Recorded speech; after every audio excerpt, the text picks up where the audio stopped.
Cannery Row, Chapter 9, Part 1. When Doc's car came back to the laboratory, Mac and the boys secretly watched Hazel help to carry in the sacks of starfish.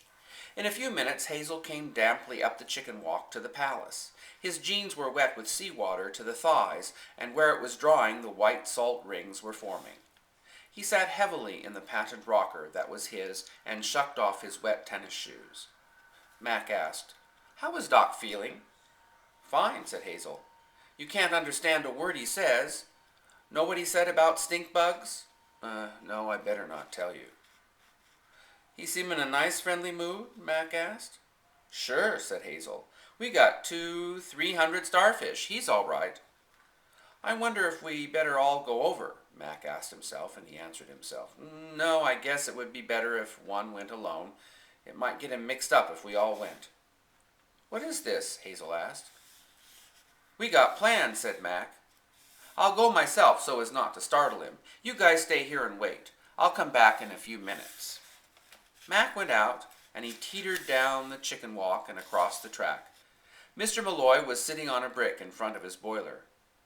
"How are you, Sam?" Mac asked. "Pretty good." "How's the missus?" "Pretty good," said Mr. Malloy. "You know any kind of glue that you can stick cloth to iron?" Ordinarily, Mac would have thrown himself headlong into this problem, but now he was not to be deflected. "No," he said. He went across the vacant lot, crossed the street, and entered the basement of the laboratory. Doc had his hat off now, since there was practically no chance of getting his head wet unless a pipe broke. He was busy removing the starfish from the wet sacks and arranging them on the cool concrete floor. The starfish were twisted and knotted up, for a starfish loves to hang on to something, and for an hour these had found only each other. Doc arranged them in long lines, and very slowly they straightened out until they lay in symmetrical stars on the concrete floor. Doc's pointed brown beard was damp with perspiration as he worked. He looked up a little nervously as Mac entered. It was not that trouble always came in with Mac, but something always entered with him. "Hiya, Doc," said Mac. "All right," said Doc uneasily. "Hear about Phyllis May over at the Bear Flag? She hit a drunk and got his tooth in her fist, and it's infected clear to the elbow.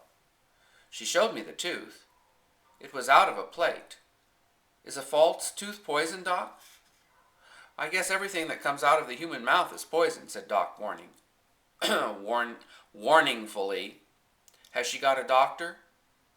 "Oh, the bouncer fixed her up," said Mac. "I'll take her some sulfa," said Doc, and he waited for the storm to break. He knew Mac had come for something, and Mac knew he knew it. Mac said, "Doc, you got any need for any kind of animals now?" Doc sighed with relief. "Why?" he asked guardedly. Mac became open and confidential. "I'll tell you, Doc, I and the boys got to get some dough. We simply got to. It's for a good purpose. You might say a worthy cause." "Phyllis May's arm?" Mac saw the chance, weighed it, and gave it up. "Well, no," he said. "It's more important than that." "You can't kill a whore." "No, this is different.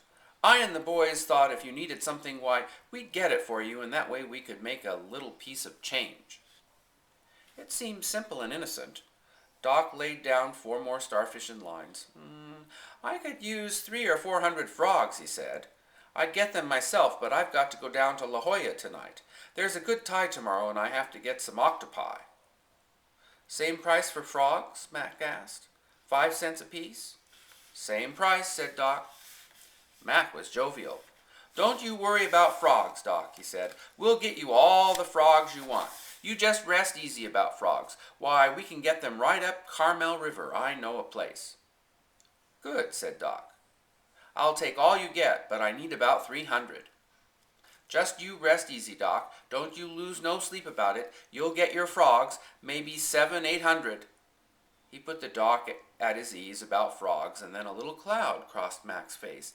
"Doc," he said, "any chance of using your car to go up the valley?" "No," said Doc. "I told you I have to drive to La Jolla tonight to make tomorrow's tide." "Oh," said Mac dispiritedly. Oh, well, don't you worry about it, Doc. Maybe we can get Lee Chong's old truck. And then his face fell a little further. Doc, he said, on a business deal like this, would you advance $2 or $3 for gasoline? I know Lee Chong won't give us gas. No, said Doc. He had fallen into this before. Once he had financed Gay to go for turtles. He financed him for 2 weeks, and at the end of that time Gay was in jail on his wife's charge, and he never did go for turtles. Well, maybe we can't go then, said Mac sadly. Now, Doc really needed the frogs.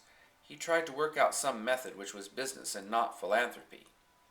I'll tell you what I'll do, he said. I'll give you a note to my gas station so you can get 10 gallons of gas. How will that be? Max smiled. Fine, he said. That will work out just fine. I and the boys will get an early start tomorrow. Time you get back from the south, we'll have more damn frogs than you ever seen in your life.